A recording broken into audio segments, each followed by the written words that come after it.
नमस्कार, मैं हूं आपके साथ विभा उपाध्याय और आप सभी दर्शकों का अन्नदाता कार्यक्रम में स्वागत करती हूं। हमारे देश का किसान जन का पोषक है, वो श्रम का देवता है, अन्नदाता है। उसमें ही भारत की आत्मा निवास करती है और ऐसे ही किसानों की प्रगति के लिए हम खेती बाड़ी से जुड़ी हुई बहुत सी नई लाभकारी जानकारियां हर रोज सुबह लेकर आते हैं। तो चलिए कार्यक्रम शुरू करने से पहले देखते हैं क्या है आज के अन्नदाता में।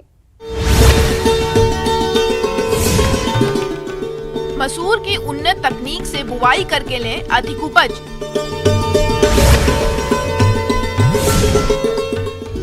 बैकयार्ड मुर्गी पालन करके कमाएं अच्छी आय। हमारे प्रदेश के सिंचित और असिंचित क्षेत्रों में मसूर की खेती बड़े पैमाने पर की जाती है। तो जो किसान भाई इस समय मसूर की बुवाई करना चाहते हैं, वे इसकी क्षेत्र के अनुसार अधिक पैदावार देने वाली प्रजातियों का चयन करके बुवाई कर सकते हैं। तो आप मसूर की कौन कौन सी किस्मों का चयन करें और इसकी बुआई करते समय किन किन बातों का खास ध्यान रखें, इस बारे में जानते हैं कृषि विशेषज्ञ डॉक्टर भारती उपाध्याय से।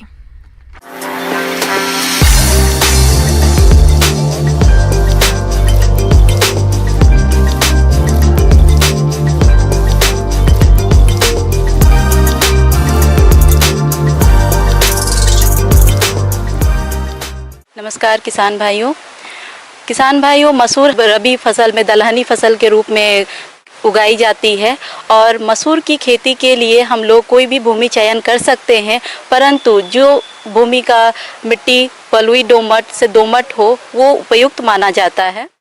मसूर की खेती दलहनी फसल के लिए की जाती है। सभी दालों में मसूर का एक महत्वपूर्ण स्थान है, इसे लाल दाल भी कहते हैं।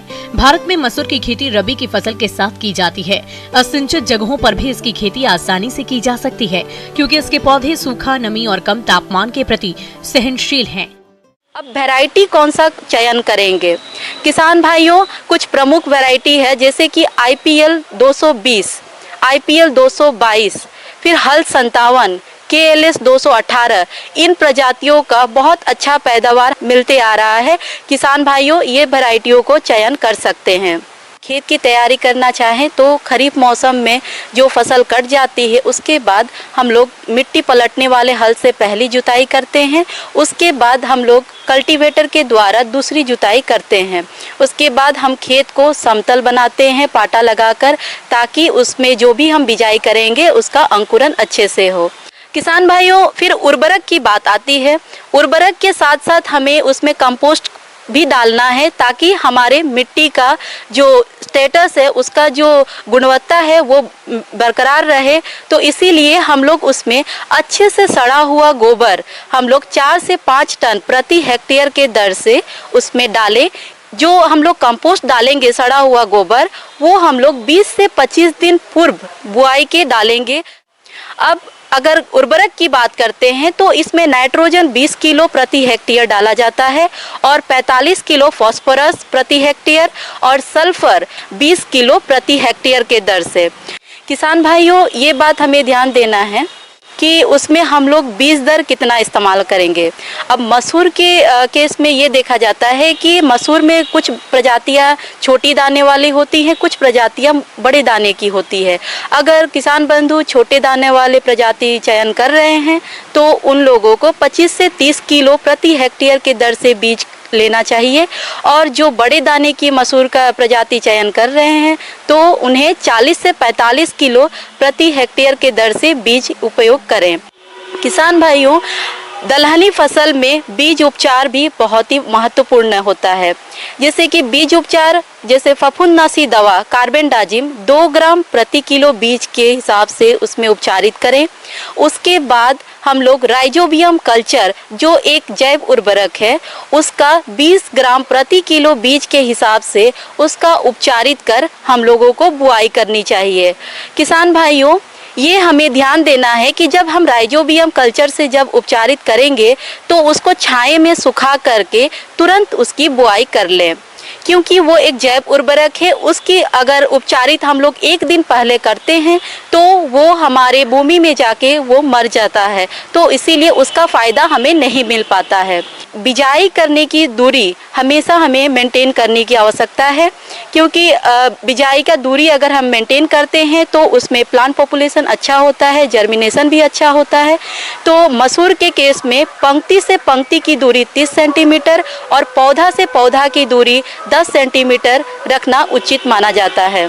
किसान भाइयों, अब बात आती है उसमें हम खरपतवार नियंत्रण कैसे करेंगे। हर्बिसाइड जो कि पेंडिमिथलिन के नाम से आता है रसायन, उसका 1 किलो सक्रिय तत्व प्रति हेक्टेयर के दर से पानी में घोल बनाकर इसका छिड़काव हम लोग बुआई के 24 घंटे के अंदर करें, और नहीं तो बीज का अंकुरन होने से पूर्व कर सकते हैं। और संभव हो तो एक निकाई गुड़ाई आप लोग 40 से 45 दिन पर एक कर सकते हैं। मसूर की फसल को खरपतवारों से बचाना बेहद जरूरी होता है। यदि समय रहते खरपतवार पर नियंत्रण नहीं किया जाता है तो पैदावार अधिक प्रभावित होती है। खरपतवार नियंत्रण के लिए खुरपी की सहायता से खरपतवारों को निकालते रहे। इसकी पहली गुड़ाई 45 से 60 दिन बाद की जाती है। और इसमें सिंचाई, जो कि दलहन फसल में वैसे कम पानी की आवश्यकता पड़ती है, तो उसमें अगर सिंचाई, अगर खेत में नमी की कमी हो, शुष्क अवस्था में पहुंच जाती है, तो उस केस में 2 सिंचाई कर सकते हैं। एक पुष्प आने से पहले और एक जब दाना बनता रहे उस समय में एक हल्की सिंचाई, दोनों ही सिंचाई हल्की देना है, और जो कि हमारे पौधा को अच्छे से वो मॉइस्चर को मेंटेन रखता है। ब्रेक के बाद आप सभी दर्शकों का अन्नदाता में स्वागत है।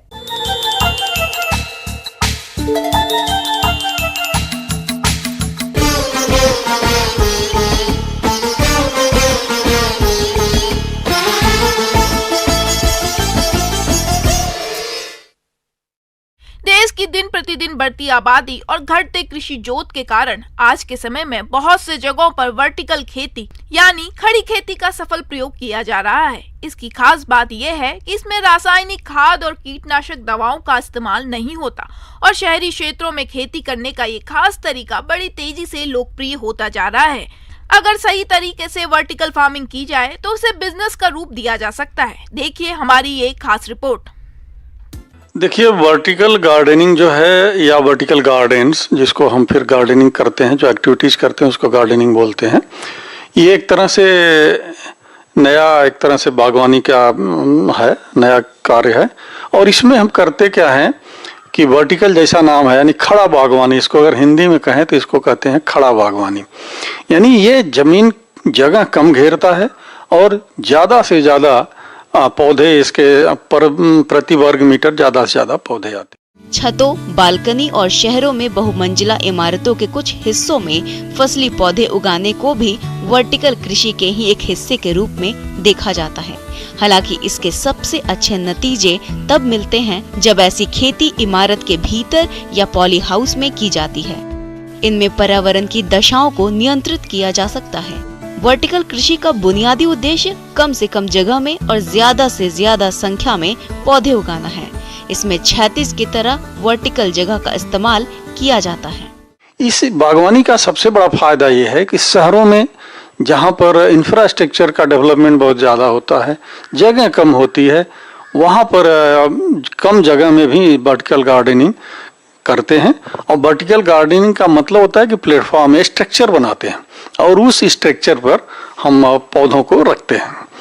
और बागवानी कई तरह से करते हैं। एक तो लैंडस्केपिंग के साथ हम वर्टिकल गार्डनिंग करते हैं और दूसरे मल्टीप्लिकेशन। अगर आप नर्सरी मैन हैं, अगर आपकी एरिया कम है तो वहाँ पर भी हम पौधों को जो प्रसारण करते हैं, मल्टीप्लाई करते हैं, वहाँ पर भी हम स्ट्रक्चर बना के अपने पौधों को रखते हैं और फिर उनसे पौधे बनाते हैं।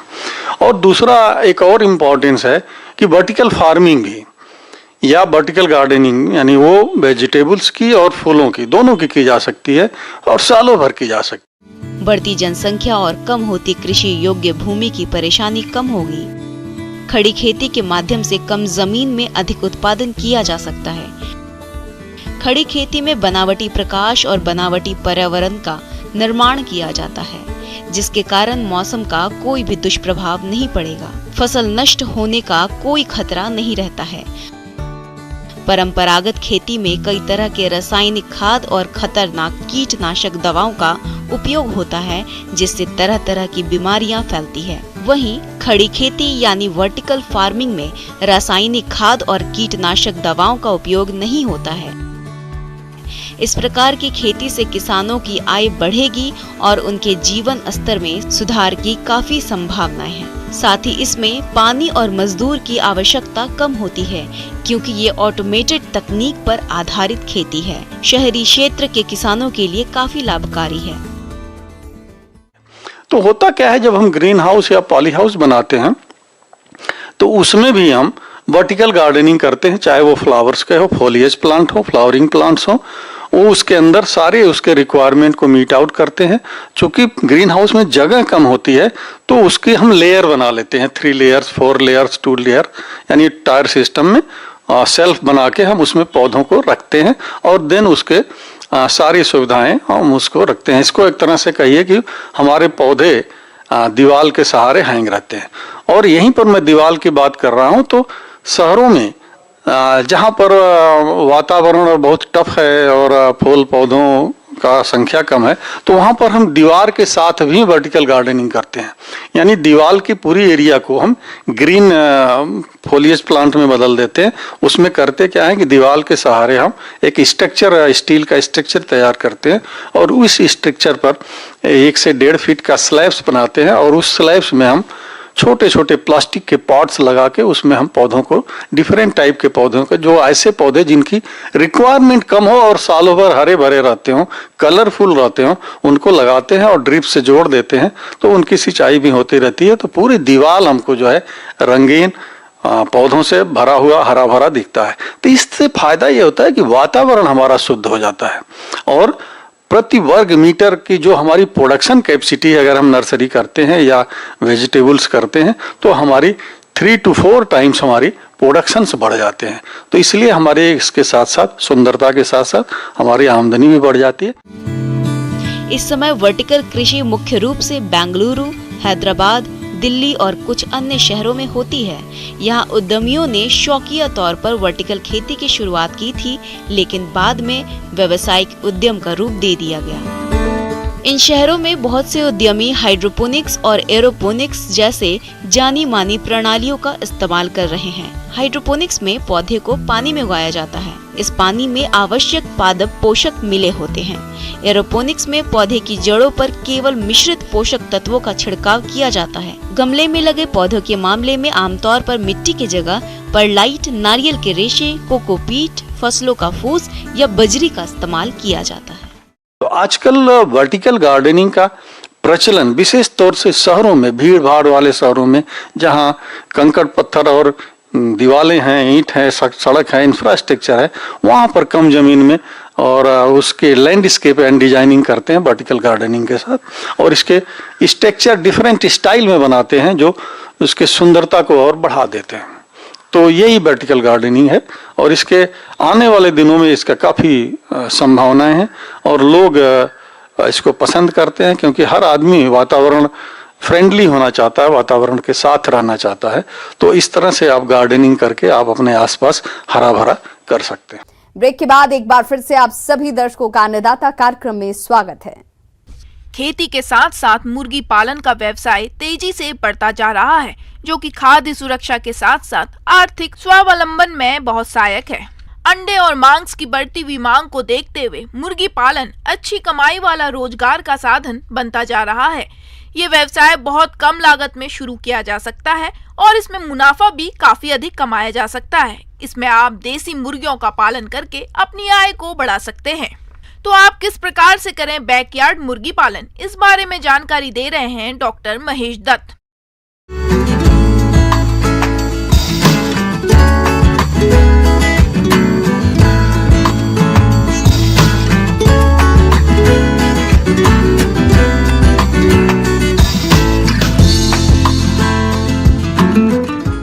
किसान भाइयों राम राम।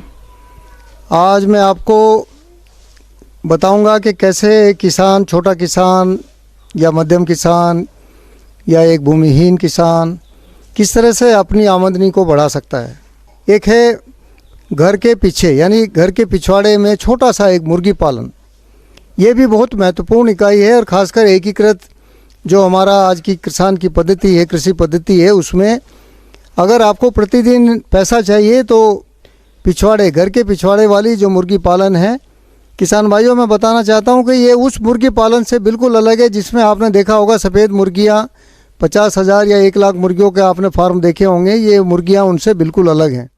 मुर्गी पालन का चयन भारत में तेजी से बढ़ रहा है। इस व्यवसाय से अच्छा लाभ हो, इसके लिए अपने क्षेत्र की जलवायु के अनुसार मुर्गियों की नस्लों का चयन करना चाहिए। साथ ही नस्लों का चयन करते समय द्विकाजी नस्लों के पालन पर ज्यादा जोर दें, जिससे मांस और अंडे दोनों अच्छी मात्रा में मिले।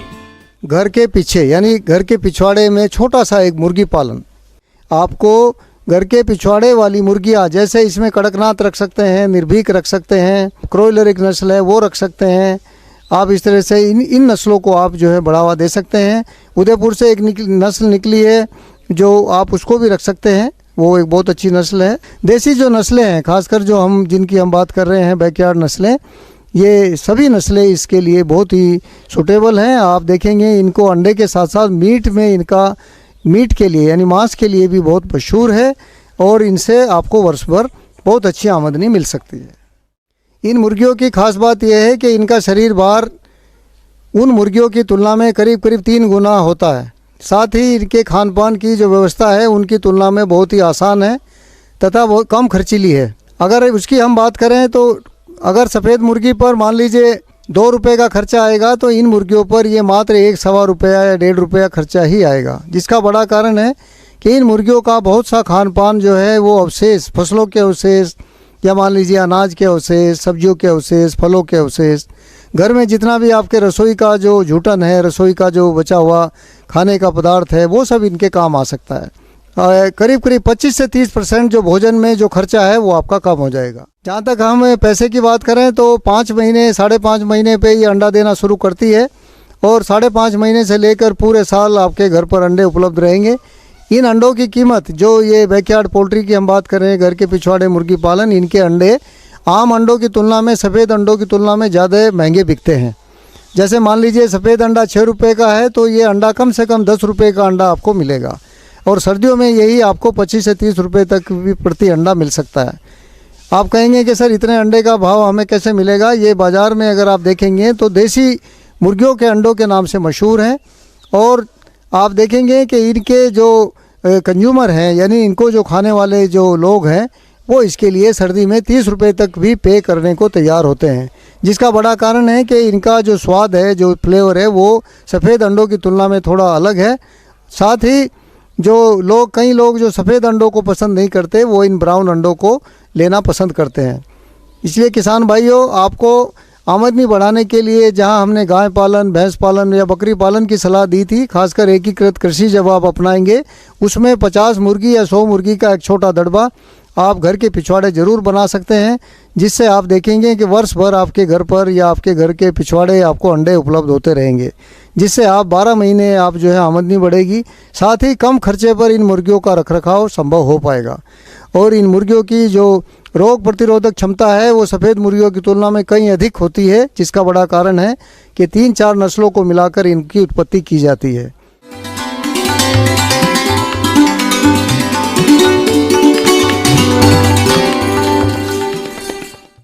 आइए जानते हैं अन्नदाता निःशुल्क फोन के माध्यम से पूछे गए समस्याओं का समाधान।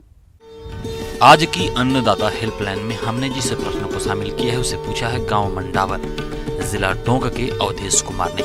आपने मिट्टी जांच के बारे में जानकारी चाहिए है तो इसके लिए देखिए कार्यक्रम का यह अंश।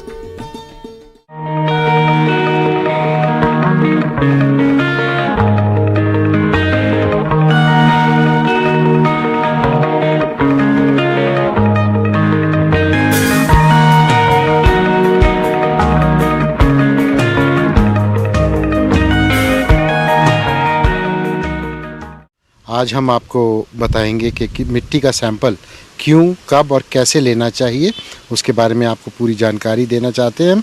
क्योंकि अब आप देख रहे हैं पहली वाली क्रॉप जो है हटा दी गई है, अगली क्रॉप जो लगनी है उससे पहले हमें मिट्टी की जांच करवानी पड़ती है। तो समय हमें ये ध्यान रखना पड़ता है कि जब हमारी अगली क्रॉप लगनी है उससे पहले जब आपने खाद कोई नहीं डाली है उस समय आपको ये सैंपल लेना पड़ता है। सैंपल लेने के लिए हमें एक पूरा इलाके की सरसरी तौर पे आपको देखना पड़ता है कि एक जैसा है कि नहीं है। अगर सारी हमारी ज़मीन एक जैसी लग रही है तो उसमें एक सैम्पलिंग यूनिट हम बनाते हैं। अगर मान लो 12 बीघे का इलाका है तो 12 बीघे में हम 20 या 25 जगह से हम सैंपल इकट्ठा करते हैं। किसान भाइयों, मिट्टी का नमूना वर्मा और खुरपी की सहायता से लें और नमूना लेने वाले स्थान पर 6 इंच का गहरा गड्ढा बना लें और अंदर की सारी मिट्टी बाहर निकाल दें। अब गड्ढे में ऊपर से नीचे तक 2.5 सेंटीमीटर मोटाई की गड्ढे की परत इकट्ठा कर लें। इस तरह सभी निर्धारित स्थानों से नमूना लेकर सबको एक स्थान पर रख दें और उस एक जगह लाके उस सैंपल को मिक्स करते हैं। उसमें से पत्थर हटाएं, जड़ों के अवशेष हैं वो हटाएं तथा उसको 4 हिस्सों में बांट दें। उन 4 हिस्सों में से 2 हिस्से हम फेंक देते हैं। शेष बचे जो 2 हिस्से हैं उनको फिर हम मिक्स करते हैं। मिक्स करने के बाद उसको फिर हम 4 हिस्से करेंगे, फिर 2 फेंकेंगे, 2 रखेंगे। इसको हम अंग्रेज़ी में क्वार्टरिंग बोलते हैं। यानी हमने उसको सैंपल को अच्छी तरह मिक्स करके उसमें से लास्ट में आधा पौना किलो मिट्टी जो है वो हम सॉइल टेस्टिंग के लिए ले जाते हैं। तो सॉइल टेस्टिंग के लिए हमें वो मिट्टी एक तरह से पूरी आपकी ज़मीन की स्थिति का पूरा आपका अवलोकन कराएगी कि क्या उसमें कमी है। सैंपलिंग करने के बाद सही सैंपल आपने ले लिया, उसके बाद आप अपने नज़दीकी मृदा प्रयोगशाला में जाएं, वहां उसकी जांच कराएं और वहीं से उनसे आप उसकी संस्तुति लें कि आपको क्या करना है, कितनी खाद डालनी है, उसके अनुसार ही आप चलें, तभी आपका भविष्य और उज्जवल होगा। किसान भाइयों, नमूना लेने और रखने में विशेष सावधानियां बरतनी चाहिए। नमूने को धूप में तथा उर्वरकों के बोरे में नहीं सुखाना चाहिए और न ही उन्हें उर्वरकों के संपर्क में लाना चाहिए। खाद या कंपोस्ट के गड्ढों, मेड़ों, सिंचाई नालियों, पेड़ के नीचे से नमूना नहीं लेना चाहिए।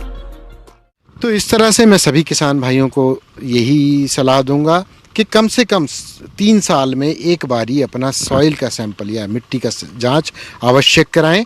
क्योंकि आप हो सकता है कुछ खाद फालतू दे रहे हों या हो सकता है आप बीज बढ़िया ला रहे हैं लेकिन उसकी उत्पादकता पूरी नहीं हो रही क्योंकि आप खाद पूरी मात्रा में नहीं डाल रहे। तो संतुलित खाद उपयोग के लिए मिट्टी की जांच अति आवश्यक है। धन्यवाद।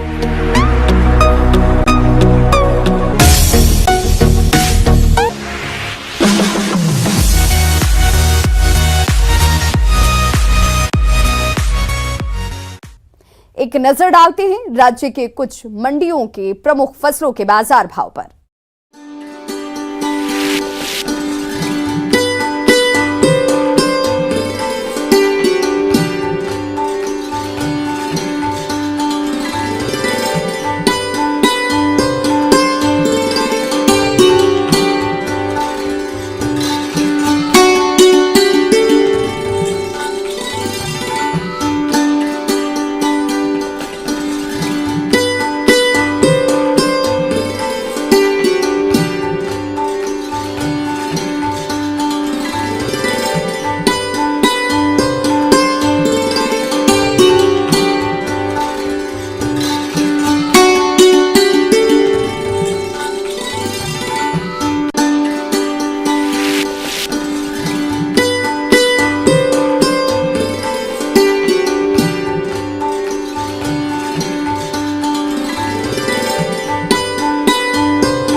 किसान भाइयों, कृषि संबंधित समस्या और सुझावों के लिए आप हमें इस पते पर संपर्क कर सकते हैं।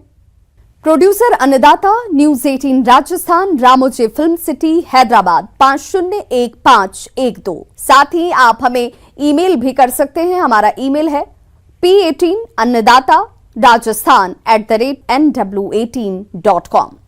इसके अतिरिक्त आप हमें निःशुल्क हेल्पलाइन नंबर 180088922163 पर सोमवार से शनिवार सुबह 10 बजे से शाम 4 बजे के बीच संपर्क भी कर सकते हैं। अब समय हो रहा है आपसे विदा लेने का। कल फिर होगी मुलाकात कृषि से जुड़ी महत्वपूर्ण जानकारियों के साथ। नमस्कार।